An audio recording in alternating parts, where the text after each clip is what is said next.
Вчерашното невреме во вечерните часови на Делчево му донесе големи штети.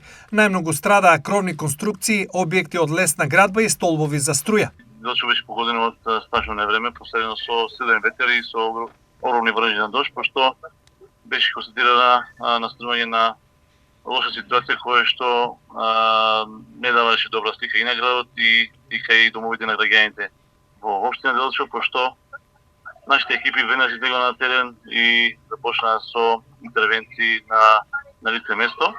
Беше констатирано дека има оштетување силно на кровни конструкции на повеќе стамбени единици од централното градско подрачје и на повеќе семејни домови на повеќе места во градот. Имаше нанесено доста кал и камења и секако имаше паднато доста дрва во насекаде во градот. Благодарение на брзата интервенција на јавното комунално претпријатие, на нашата територијална противпожарна единица, на Црвениот крст, на национални шуми и на Македонија пат, најголем дел од овие проблеми беа санирани, пошто денеска се одвива нормално движењето во градот, но секако посетителите остануваат зидливи на повеќе места, така да продолжуваме посветено да ја нормализираме комплетно состојбата и да помогнеме сега каде што е потребно на сите нашите граѓани во општина Делчево. Граѓаните веќе пријавуваат штети на кои локалната самоуправа и надлежните институции работат. Веќе имаме неколку пријави на штети, тоа повеќе граѓаните бараат помош и поддршка од страна на нашите дежурни екипи за отстранување на наноси од кал, на вода и секако на отстранување на паднати дрва во нивните дворови.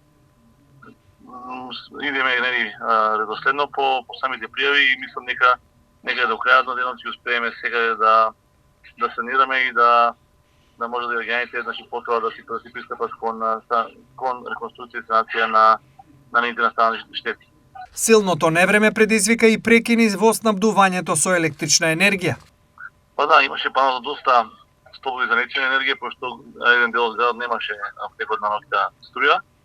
Но полека се санира и овој проблем, се работи на останување на дефектот на главниот доводен столб, кој што истанува потекот од понешта ветерана станица до стелиште, така да во текот на денот се очекува овој дефект по корелација со Евана да биде отстранет и целиот град да добие струја. Во однос на селата, единствено село кој што од Сабаља немаше струја, селото Илиево, но и таму се работи на отстранување на дефектот и во текот на денот и таму жителите на ово делско село ќе добијат електрична енергија.